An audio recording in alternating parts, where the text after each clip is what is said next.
அப்பா இந்த நாளிலே நீ எழுதி வைத்திருக்கிறீங்க.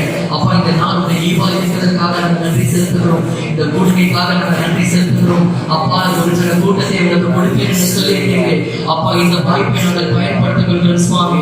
அப்பாவுடைய வார்த்தைகளை சொல்ல, அப்பாவுடைய வார்த்தைகளை நாங்கள் அப்பா சாபப்பட சுவாமி.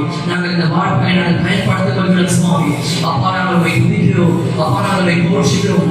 எங்கள் மத்தியிலே உலாவுகிற தேவனே, கேடு குத்து வரைக்கும் மத்தியிலே உலாவுகிற தேவனே, அப்பா எங்களுக்காக நாங்கள் கூட்ட மாத்திரை இறங்கி வருகிறீர்களே, நாங்கள் நன்றி செலுத்துகிறோம். அப்பா நாங்கள் நன்றி செலுத்துகிறோம் ராஜா. அப்பா உங்களுடைய கரத்தை நாங்கள் ஒப்புக் கொடுக்கிறோம். அப்பா இந்த கூட்டத்தை நாங்கள் பாரத்தை ஒப்புக் கொடுக்கிறோம் சுவாமி. நீ ஒரு விசையா ராஜா எங்கள் குஷங்களை நடைக்கு வேண்டுமா நாங்கள் செபிக்கிறோம். அப்பா இந்த பாவக்கரங்களை நீக்கும்படியாக நாங்கள் செபிக்கிறோம். பரிசுத்தமில்லாதவன் ஒருவரும் நிறைவேற்றி வருகிறதை சொல்லியிருக்கீங்க. அப்பா அப்பா தகப்பனே வார்த்தைகளை தகப்பனே இயேசுப்பா ராஜா நாங்கள் கேட்கக்கூடியவர்களாய் ராஜா எங்களை செவிகளை நீங்கள் திறந்து கொடுக்க வேண்டுமா நாங்கள் செபிக்கிறோம். அப்பா காதுகளை நீங்கள் திறந்து கொடுங்க. அப்பா செவிகளை நீங்கள் திறந்து கொடுங்க ராஜா. கண்களை நீங்கள் திறந்து கொடுப்பீராக சுவாமி. ஆமென் என்றும் ஆமென் என்றும் உங்களுடைய வார்த்தைகள் இறங்கும்படியாய் அப்பா பரத்திலிருந்து உங்களுடைய வார்த்தைகள் புறப்படும்படியாய் அப்பா தகப்பனே ஜீவன் இருந்ததாக ராஜா உங்களுடைய வார்த்தைகள் புறப்படும்படியாய் ராஜா. அப்பா தகப்பனே பயனற்று கிடக்கிற நிலத்தை ராஜா அப்பா உங்களுடைய ஜீவன் இருட்டாக விருட்சமாக தகப்பனே இறங்கும் படிக்காக தகப்பனே நீ பண்படுத்துவீராக ராஜா. அப்பா நீங்கள் பண்படுத்த வேண்டுமா நாங்கள் செபிக்கிறோம். ஒவ்வொருவரை நாங்கள் ஒப்புக் கொடுக்கிறோம் ராஜா. தொடர்ந்து எங்களை பாதுகாத்துக் கொள்ளுங்கள். அப்பா எங்களை நீங்கள் வழிநடத்த வேண்டுமா நாங்கள் செபிக்கிறோம். கடவுளை மற்றவர்களுக்கு சொல்லுகிறவர்களாக வாழ்வது பெரிய விஷயம். பரிசுத்த பவுல் சொல்றாரு, ஒவ்வொரு கிறிஸ்தவர்களுக்கும் தலையிலே வைக்கப்பட்ட கடமை அப்படின்னு சொல்லும் பொழுது, நான் வாழ்கிற நாட்களில் நான் கிறிஸ்துவை என் பிள்ளைகளுக்கு கூட நான் சொல்லுகிறேனா என்பது ஒரு பெரிய கேள்வி. என் குடும்பத்திலே நான் கிறிஸ்துவை போதிக்கிறேனா என்பதும் கேள்விக்குறி. ஆனால் கிறிஸ்துவ சடங்குகளிலேயும் திருப்பலிலேயும் அவரை தொழுது கொள்வதிலேயும் நாம் முதன்மையாக இருப்போம். ஆனால் சுவிசேஷத்தை சொல்வதிலேயே ஒரு பெரிய கேள்விக்குறியாக இருக்கும். ஆனால் இதை கேட்டுக்கொண்டிருக்கிற அன்பு தேவப்பிள்ளையே, இன்றைய நாளிலே அருமையான சகோதரர் இருதயராஜ் அவர்கள் மரித்தும் ஒரு சுவிசேஷத்தை நமக்கு சொல்லுகிறார். எத்தனை பேர் ஆமென் சொல்லுவீங்க? என்ன சுவிசேஷம் என்றால், வேதாகம நிச்சயமா வகையில் இருக்காது. இருந்தாலும் பரிசுத்த வேதாகமத்தில் சபையுரையாளர் என்கிற ஒரு புத்தகம் இருக்கிறது. நம்முடைய கத்தோலிக்க மொழிபெயர்ப்பில் சபையுரையாளர் இருக்கும், இந்திய வேதாகமத்தில் பிரசங்கின்னு இருக்கும். அந்த புத்தகத்துல 7வது அதிகாரத்துல நீங்கள் தொடர்ந்து வாசித்து பார்ப்பீர்கள் என்றால், சந்தோஷமான வீட்டுக்கு போவது நல்லது, சந்தோஷமான வீட்டுக்கு போவது ரொம்ப நல்லது. அங்கே எதை பார்க்கிறோம்? மகிழ்ச்சியை பார்க்கிறோம், உறவுகளை பார்க்கிறோம், சொந்தங்களோடு கூட இணைந்து பேசுகிற ஒரு நிலை இருக்கிறது. ஆனால் கற்றுக்கொள்ளக்கூடிய காரியம் சந்தோஷமான வீட்டில் கிடையாது. இருக்கா? ஏதாவது கற்றுக்கொள்ள முடியுமா சந்தோஷமான வீட்டில்? இருக்காது. ஏன்னு சொன்னா அந்த சந்தோஷமான வீட்டில் தான் என்ன நடக்கும்? ஒரு மகிழ்ச்சி இருக்கும். ரொம்ப நாள் கழிச்சு அண்ணனை பார்ப்போம், அண்ணியை பார்ப்போம், இல்லைனாக்கா நம்ம உறவுகளை பார்ப்போம். போய் எல்லாருமே என்ன பண்ணுவோம்? எப்படி இருக்கு? நல்லா இருக்கியா? சந்தோஷமா இருக்கியா? பார்த்து ரொம்ப நாள் ஆச்சு. அக்கா எப்படி இருக்காங்க? மைனி எப்படி இருக்காங்க? ஊர்ல எப்படி இருக்காங்க? இப்படி நம்ம விசாரிக்கிறவர்களாகத்தான் மகிழ்ச்சியை பார்க்கிறோம். ஆனால் இந்த சபை உரையாளரை எழுதுகிற ஆக்கியோன் அழகாக எழுதுகிறார், நீ துக்க வீட்டுக்கு போவது நல்லது. அங்கே நீ ஒரு பாடத்தை கற்றுக்கொள்ளுகிறாய். துக்க வீட்டுல தான் உனக்கு பாடம் இருக்கு, சந்தோஷமான வீட்டுல உனக்கு பாடம் கிடையாது. துக்க வீட்டுல உனக்கு ஒரு பாடம் இருக்கு. என்ன பாடம் என்றால், தேவப்பிள்ளையே, நாளைக்கு நீங்க செத்தாலும் நான் செத்தாலும் இப்படி ஒரு போட்டோ இருக்குதுன்றத இந்த துக்க வீட்டுல மிக அழகாக வேதாகமும் சொல்லுகிறது. எத்தனை பேர் ஆமென் சொல்றீங்க? இந்த துக்க வீட்டுக்கு வரும்பொழுது ஒரு பாடம் என்று சொல்லும் பொழுது, அந்த பாடத்தை இருதயராஜ் அவர்கள் நமக்கு சுவிசேஷமாக சொல்லுகிறார். அவர் வாழ்ந்தும் அவருடைய நண்பர் சொன்னார் இல்லையா, அவர் 2 காரியத்தை தான் பேசுவார். ஒன்று அரசியல், இன்னொன்று வேதாகமம். நாங்க ரெண்டு பேருமே வேதாகமத்துக்கு உள்ளர போயிருக்கிறோம். நிறைய நேரங்கள் வேதாகமத்தை ரிசர்ச் பண்ற அளவுக்கு உள்ள போவோம். எனக்கு ரெவலேஷன் சப்ஜெக்ட் அவருக்கு ரொம்ப பிடிக்கும். அந்த ரெவலேஷன் சப்ஜெக்ட் எனக்கும் ரொம்ப பிடிக்கும். ஆனா அதுல இருக்கக்கூடிய டீப்பா போவேன். அந்த டீப்பெல்லாம் உங்களுக்கு சொல்லணும்னாக்க நீங்க தலை சுற்றிடுவீங்க. அப்போ அவர் என்ன பண்ணுவாரு, அதை கேட்பதற்கு ஆவலாய் இருப்பார். அதை கேட்பதற்கு அவ்வளவு ஆவலாய் இருப்பார். ஆனால் வாழ்ந்த நாட்களிலே அவரிடத்தில் இருந்த ரெண்டு குவாலிட்டி இருந்தது. ஒன்று சுவிசேஷத்தை நேசிப்பது, இன்னொன்று நாட்டினுடைய நிலவரத்தை அறிந்து கொள்வது. இந்த இரண்டு நிலைக்கு அப்பாற்பட்ட இன்னொரு நிலை என்னவென்றால், அவர் இந்த இடத்தில் நான் உங்களுக்கு சொல்ல விரும்புகிறேன், அநேகருக்கு மரியாதை கொடுக்கிற ஒரு மனிதர், கீழ்ப்படிதல் உள்ள ஒரு மனிதர், எல்லாரையும் பார்த்து முக மலர்ச்சியோடு கூட வெல்கம் பண்ணக்கூடிய ஒரு மனிதர்.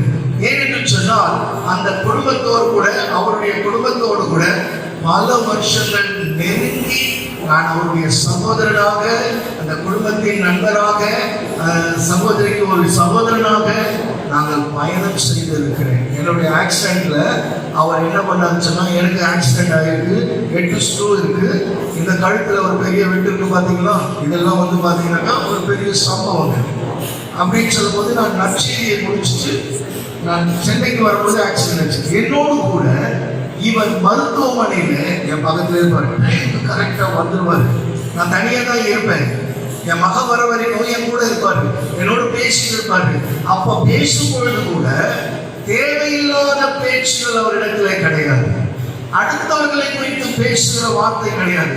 குறை சொல்லுகிற நாவில்லை, மாறாக கிறிஸ்துவை பற்றின அறிவை நான் பெற்றிருக்கிறேன் என்று அறிகிறதற்காக நான் எல்லாவற்றையும் குப்பை என்று சொன்ன பவுலை போல அவர் அந்த இடத்திலே தான் நின்று கொண்டு பேசிக் கொண்டிருப்பார். என் அன்பு தேவ பிள்ளையே, இங்கே இவர் வாழ்ந்தும் சுவிசேஷத்தை பேசினால், பிள்ளைகளுக்கு அந்த சுவிசேஷத்தை சொன்னார், குடும்பத்திற்கு ஒரு சுவிசேஷகராக வாழ்ந்தால், மறித்து இன்றைக்கு வந்திருக்கிற நமக்கு அவர் ஒரு செய்தி கொடுக்கிறாரு, நாளைக்கு இதே நிலைமைதான் உங்களுக்கும் எனக்கும்.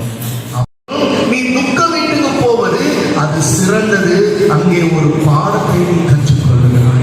இதே மாதிரி பூசை இருக்கும், இதே போல ஒரு பிரேயர் மீட்டிங் இருக்கும், என்னை போல ஒரு பிரசங்கியார் வந்து அந்த இடத்துல பேசுவார். ஆனா எத்தனை காரியங்கள் உங்க வீட்டிலலாம் நிறைய சம்பவங்களுக்கெல்லாம் போயிருக்கீங்க. ஏதாவது மாற்றம் வந்துதான், ஏதாவது மாற்றம் வந்துதான், ஏதாவது நம்ம மாறி இருக்கிறோமா? சொல்லுங்க. அப்படியே வந்தது போல போகிறோம், வந்தது போல போகிறோம். என்ன சொல்றோம்? பிரேயர் மீட்டிங்கா, பூசை போதும் பிரதர், சீக்கிரமா முடிச்சிடுங்க, சீக்கிரமா முடிச்சிடுங்க. ஏன்னு சொன்னா அவர் சுவிசேஷம் சொல்ல ரெடி ஆயிட்டாரு, அதை நான் தடை செய்யக்கூடாது. ஆமென், பிரைஸ் லார்ட். அப்படின்னு சொல்லும் பொழுது தேவர்களே, இன்னைக்கு என்னென்ன வச்சிருக்கிறோம் உள்ளத்துல? கசப்பு இருக்கு, பொறாமை இருக்கு, பிரிவினை இருக்கு, எப்படி சொல்றது, பகை இருக்கு. இத்தனையும் என் உள்ளத்தில் நான் வைத்துக் கொண்டிருக்கிறேன். ஆனால் இன்றைக்கு அவர் சொல்லுகிற வார்த்தை என்றால், நீ இதையெல்லாம் வைத்திருந்தால் அங்கே போக முடியாது.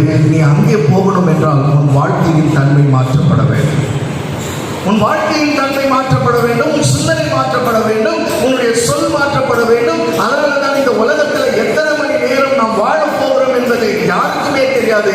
வாழ்கிற நாட்களிலே நான் என்னையே திரும்பி பார்த்து எனக்குள் இருக்கிற நிர்விசாரங்களை நான் கலைத்தேன் என்று சொன்னால், அங்கே கடவுளுடைய வெளிச்சம் என் இருதயத்தை நிரப்பும். நான் சொன்னேன் இல்லையா, 8 ஸ்க்ரூ காலில் இருக்கு, இந்த கழுத்தில் எவ்வளோ பெரிய வெட்டு இருக்கு. இந்த வெட்டெல்லாம் பார்த்தீங்கன்னாக்கா டாக்டர்ஸ் வந்தெல்லாம் போடலை, வெறும் சத்தம் கேட்டுச்சு. அந்த சத்தம் கேட்டு அந்த சத்தம் 2 கை வந்து எனக்கு இந்த தையல் போடச்சு. டாக்டர்ஸ் எல்லாம் கிடையாது. எஸ்ஆர்எஃப்ல கேட்கும்போது சொல்றாங்க, அப்போ அவங்க நான் கேட்ட காரியம் என்ன, இந்த தையல் எப்படி போட்டது?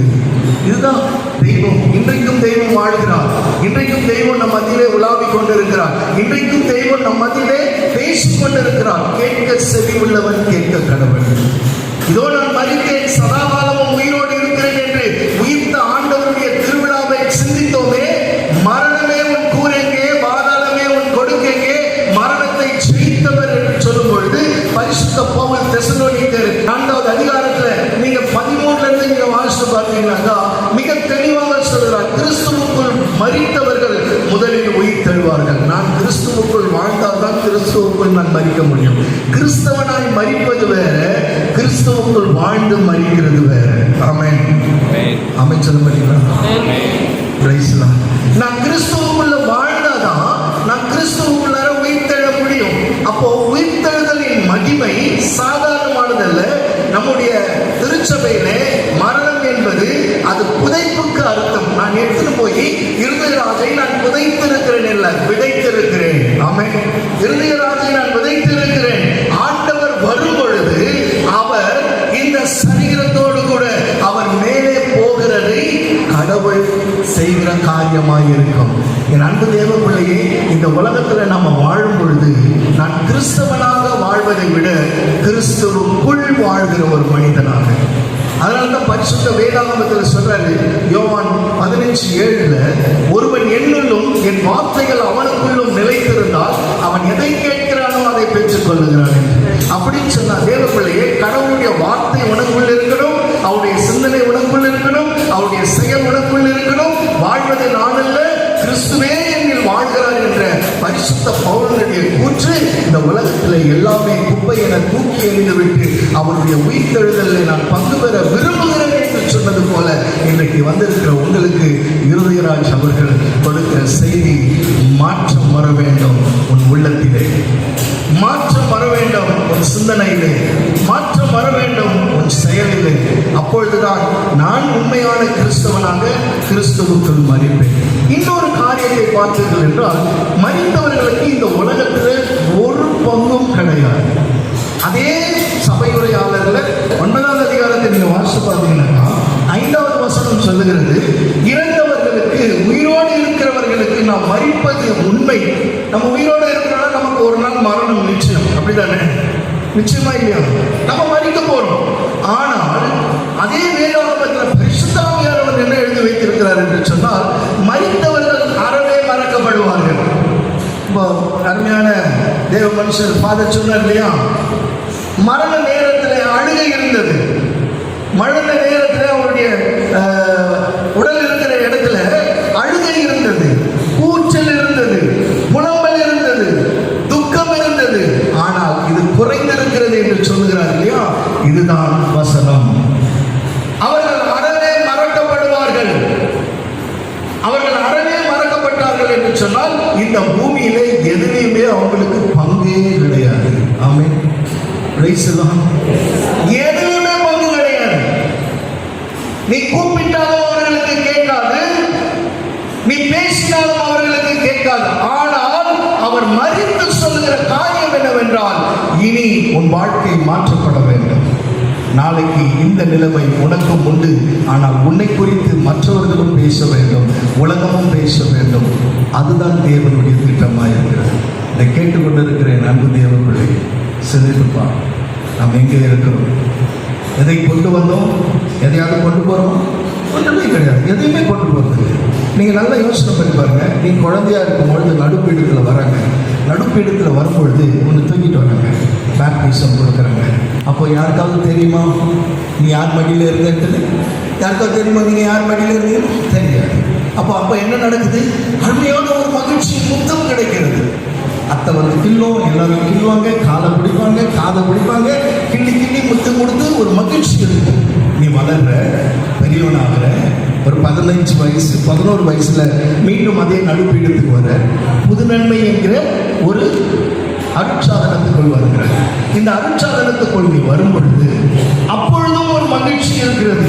ஐயோ, என் மகனுக்கு ஆண்டவருடைய அருள் கிடைக்க போகிறது, அவன் திருவிருந்து வாங்க போகிறான் என்கிற அந்த புது நன்மையினுடைய மகிழ்ச்சி, அருட்சாதனத்தினுடைய ஒரு முதல் அருட்சாதனத்தை அவன் பெற்றுக்கொள்ளுகிறான் என்ற ஒரு மகிழ்ச்சி இருக்கிறது.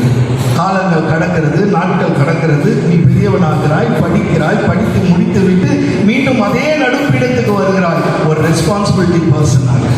எப்படிப்பட்ட ஒரு ரெஸ்பான்சிபிலிட்டி பர்சனாக? தகப்பனுடைய அரவணைப்பில், தாயினுடைய அரவணைப்பில் உலகத்தில் நீ வேலை செய்து பெரியவனாகி படித்து நல்ல ஒரு பொசிஷனில் வந்து நீ ஒரு பொறுப்புள்ள ஒரு மனிதனாக மாறுவது 3வது முறை. அதே நடுப்பீடத்துக்கு வரும் பொழுது உனக்கு திருமணம் என்கிற இன்னொரு அருட்சாதனம், திருமணம் என்கிற அருட்சாதனத்துக்குள்ளார நீ வரும் பொழுது அங்கே கணவன் மனைவி என்கிற உறவு, ஒரு ஒப்புரவு, ஒரு அர்ப்பணிப்பு,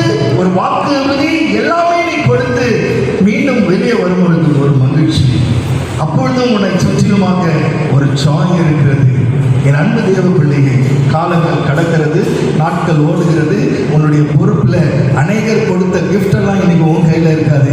ஆனால் கடவுள் உனக்கு பரலோகத்திலிருந்து ஒரு gift கொடுக்கிறாரு. அதுதான் கர்ப்பத்தின் கனி, ஆண்டவரால் கொடுக்கப்பட்ட செல்வம். ஆமென் சொல்ல மாட்டீங்களா? சத்தம் சொல்ல மாட்டீங்களா? இன்னும் சத்தமா சொல்ல மாட்டீங்களா? ஹalleluya. இந்த gift உன் கையில கொடுக்கிறாரு. நாட்கள் ஓடுகிறது. மீண்டும் தகப்பன் என்கிற ஒரு உயர்வு, தாய் என்கிற உயர்வு, பின்பு மகனை வளர்க்கிறாய், பேரை வளர்க்கிறாய், மருமகள் வருகிறார், பேரப்பிள்ளை வருகிறார்கள். நல்ல ஓட்டத்தை ஓடிவிட்டு மீண்டும் நடுப்பிடத்துக்கு நீ வருகிறாய். இந்த நடுப்பிடத்துக்கு வரும் பொழுது முதல்ல உனக்கு முத்தம் கொடுத்தவங்க யாரும் தெரியுமா? யாரும் தெரியுமா? தெரியாது. கடைசியாக முத்தம் கொடுக்குறவங்க யாராவது தெரியுமா? தெரியாது. முதலில் கொடுத்தது வரவேற்பின் முத்தம், நடுவில் கொடுத்தது மகிழ்ச்சியின் முத்தம், இடையில் நீ பெற்றுக்கொண்டது துரோகத்தின் முத்தம், கடைசியில் நீ பெற்றுக்கொள்வது பிரிவினையின் முத்தம். இதுதான் மனித வாழ்க்கை. இதுதான் மனித வாழ்க்கை. இதில் எத்தனை பொறாமை, எத்தனை போட்டி, எத்தனை பிரிவு. நீ செத்தாலும் நியமகத்தை முறிக்காது, நான் வீட்டுக்கு வரமாட்டேன், நீ என் தங்கச்சி இல்லை, நீ அண்ணன் இல்லை, நீ உறவு இல்லை, எத்தனையோ வார்த்தைகளை பேசு. சிந்தித்து பாரு நன்றி தேவர்களே, சிந்தித்து பாரு. இதுதான் இன்றைக்கு தெய்வம் கொடுக்கிற வார்த்தை. இந்த வார்த்தை உள்ள போச்சுன்னு சொன்னால் உன் வாழ்க்கை மாறும். இந்த வார்த்தை உள்ள போச்சுன்னு சொன்னால் உன் சிந்தனை மாறும். இன்னொரு காரியத்தை சொல்றேன். கூடவே வாழ்ந்தவர்களுக்கு துக்கம், கூடவே வாழ்ந்தவங்களுக்கு துக்கம். எனக்கு மறக்கவே முடியாது, சகோதரிக்கு மறக்கவே முடியாது. அவங்க டீ குடிக்கிற நேரத்துக்கு மறக்க முடியாது, சாப்பிட்ற நேரத்துக்கு மறக்க முடியாது, அவர் வீட்டில் இருக்கிற நேரங்களையும் மறக்க முடியாது. அது துக்கம். வந்துட்டு போன நமக்கு இது செய்தி. ஆமென். துக்கம் அவர்கள் கடைசி வரையிலையும், அவர்கள் மறிக்கிற வரையிலையும் அவங்க பிள்ளைகளோடு இருக்கும், அவர்களோடு வாழ்ந்தவர்களோடு இருக்கும். வந்துட்டு போன நமக்கு இது செய்தி தான். ஆமென். இந்த செய்தியை நீ சுருட்டி கீழே போட்டாலும் சரி, இதை சுருட்டி உள்ளத்தில் வைத்தாலும் சரி, உள்ளத்தில் வைத்தால் நித்திய வாழ்வில் மகிழ்ச்சி. சுருட்டி கீழே போட்டேன்னு சொன்னால் நீ எத்தனை துக்க வீட்டுக்கு போனாலும் நீ நீயாகத்தான் இருப்பார், மாற்றம் இருக்காது. இந்த சிந்தனையோடு கூட கண்களை மூடி ஆண்டவரை நோக்கி பார்க்க. ஓ மகா பரிசுத்தம் நிறைந்த நல்ல ஆண்டவரே, அருமையான இந்த நேரத்தில் தேவரே, நீ தந்த அந்த வார்த்தைக்காய் ஸ்தோத்திரம், நீ கொடுத்த இந்த வார்த்தைக்காய் ஸ்தோத்திரம். ஆண்டவரே, உடைய பிள்ளைகளாய் நாங்கள் வந்திருக்கிறோம். நீர் எதை சொன்னீரோ அதை விதைத்திருக்கிறோம். ஆண்டவரே, நீர் விளைய செய்கிற தேவனாயிரு. கணவனை பிரிந்திருக்கிற மனைவிக்கும், தகப்பனை பிரிந்திருக்கிற பிள்ளைகளுக்கும் உலகத்திலே ஆறுதல் உண்மை தவிர வேறு யாரும் கொடுக்க முடியாது. ஆனால் வந்திருக்கிற ஒவ்வொரு பிள்ளைகளுக்கும் அவர் மூலமாக நீ கொடுத்த இந்த வார்த்தைகள் எந்த குழிகளையும்